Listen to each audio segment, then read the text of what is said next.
Destiny 2's gameplay reveal is finally here, and what a stream it was. I'm excited to bring you 5 things to know about the future of Destiny 2. Now let's get into the video, Guardians.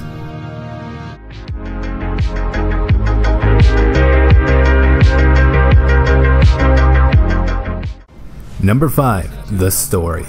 Obviously, we already know Gaul and the Red Legion are here to obliterate us, but previously we did not know why. But now we know that Gaul and the Red Legion aren't only here to obliterate us as a human race, but they're here to gain the Traveler's Light. They feel that the human race wasn't worthy of obtaining the Traveler's Light, and he is pretty much jealous, and he's here to take it by force. I am Gaul, and the light is the light. Dominus Gaul is a Cabal warlord who has brought with him the Red Legion and has come to our system to take the Traveler's powers, the light, take it for himself. Gaul's jealous. He wants to have the light. He wants to be chosen. Gaul is a different villain. He's not a psychopath who just wants to erase humanity off the face of the earth. He feels like this is something that is owed to him because of everything he's been through. He's a villain who you're like, yeah, this guy kind of has his stuff together. He's more like Alan Rickman's character from Die Hard. Like, minus all the Britishness. The Protector itself, the Traveler, is put in a cage, and in an instant, all Guardians lose their light. Unexpected and irreversible. You can no longer go back to the tower. You can no longer even walk. All you can do is stumble. Nobody expected that light could be taken away once it was given.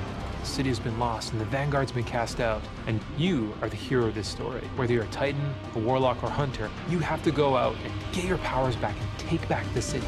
Number 4, they showed off 3 brand new supers, 1 for each class, as well as revamping some of the originals.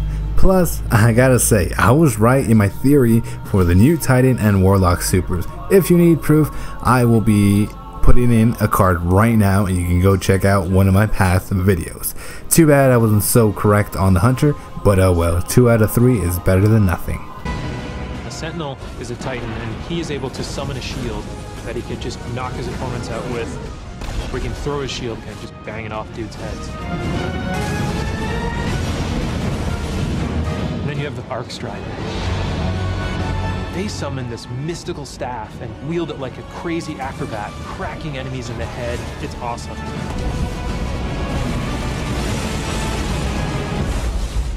Number 3 is short and simple, brand new Crucible Mechanics. Instead of being 6v6, all game modes will now be 4v4. Much more interesting, much more controlled gameplay, and who knows, even trials might be 4v4. And to add icing to the cake, there is going to be a brand new game mode called Countdown, which is similar to Search and Destroy from Call of Duty. The new HUD, it's got information about your opponents, like whether they have their super ready, whether they picked up power ammo, all towards the same goal, to make it an experience that's easy to get into, but it's hard to master. Yeah.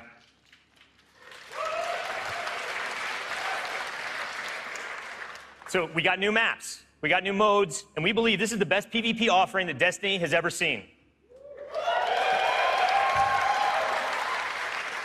Today we're introducing one of the brand new modes. It's called Countdown, the first ever attack defend mode in Destiny. Internally, we've had some pretty intense play tests, and today, well, you guys are going to get to play that too. So, yeah. Number 2 is clans and guided games, which, simplified, means no more having to play alone. Just like LFG, it's a system that teams up people with others that need it, no matter what you're playing, PvE or PvP. Now, you can team up with others flawlessly. With other people. For me, playing with my clan has been core to my Destiny experience, but up until now, coordinating with my clan had to happen outside of the game. With Destiny 2, we're bringing official clan support into the game. We want it to be easier. We want it to be easier for you to manage and grow your clan. So we're adding in-game rosters. We're adding tools you need to build your fire teams, and custom banners for you to help shape your shared identities.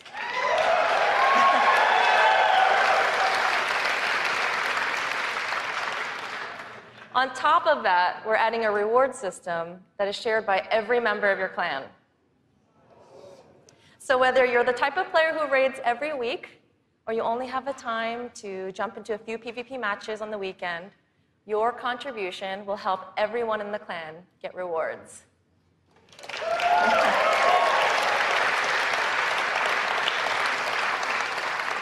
Now, we realize that joining a clan is not for everyone, and that's okay. But this is why I'm super excited to say that clans are going to matter to you, even if you never join one.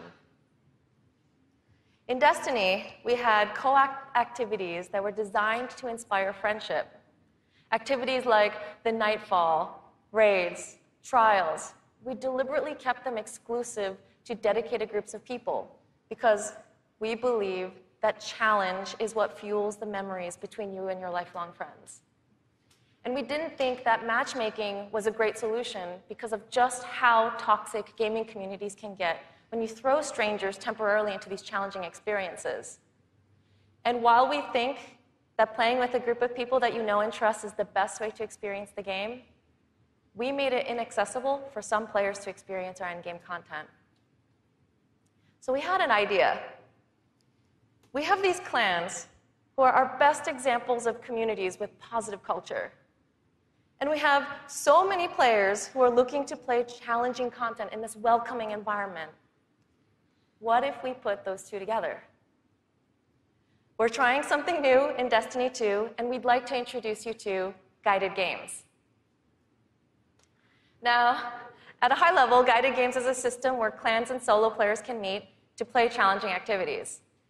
And as a solo player, you can use guided games to pick a clan you want to be paired with for a session of the raid, a session of trials, or the Nightfall Strike. And number 1, last but not least, we have brand new worlds to explore, utterly more massive than the original Patrol lands. These worlds will be more active and alive. Plus, no more needing to go to orbit to travel to other planets. You can do it right from where you are.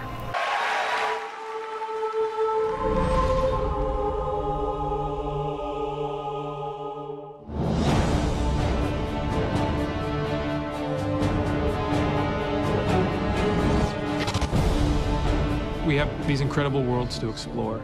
There are all new destinations, new planets with incredible spaces and secrets hidden. Now we have stuff tucked around every corner, under every locked door. There's something there for you to find. The map is a huge part of this new player experience for Destiny. Now you can actually go directly from one planet to another planet without going to orbit first. You can just open the director, pick your new destination, and go straight there. It's about getting you into the action faster. We want to remove as many barriers as we can between your gun and the enemy's face. Everything you're doing on every destination is about getting more powerful, and it's about getting the band back together. The Vanguard have been scattered, and as a player, it's your job to go out to these mysterious destinations and gather them back together. And everywhere you go, it's about growing more powerful and learning how to go back and take back your home from Gaul.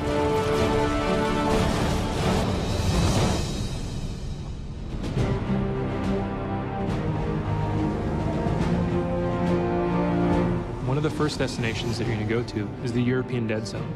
This is an incredible place. It's the largest destination we've ever built, easily, maybe by a factor of 2. And we have found a refuge where we've built a camp. It's the place where humanity stops fleeing, and it's where they decide to, plant a flag, start getting strong again. One of our new worlds is Titan. It's a moon of Saturn. If the light can find its way back to you, then perhaps there is hope for us all. That's where Zavala chooses to go to heal his wounds and to recover from the assault and the defeat that he's just suffered. It's this incredible methane ocean with 40-meter high waves, and there's an old human utopia there that's sinking into the ocean. These huge monolithic structures constructed by humanity at the peak of the Golden Age. There's literally no land mass on Titan. It looks like the ocean.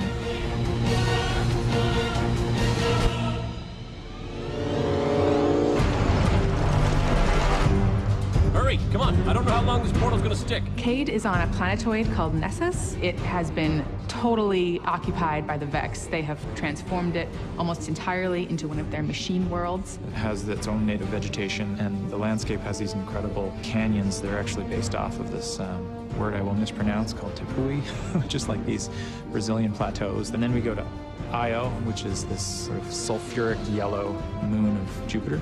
Io is the last place in our solar system that the Traveler touched before the collapse happened. And you can imagine that a place where the Traveler once appeared has a bunch of mythology and lore and mystery surrounding it. It's a very sacred place to Guardians, and particularly Warlocks, and particularly like Korra. This is where I return.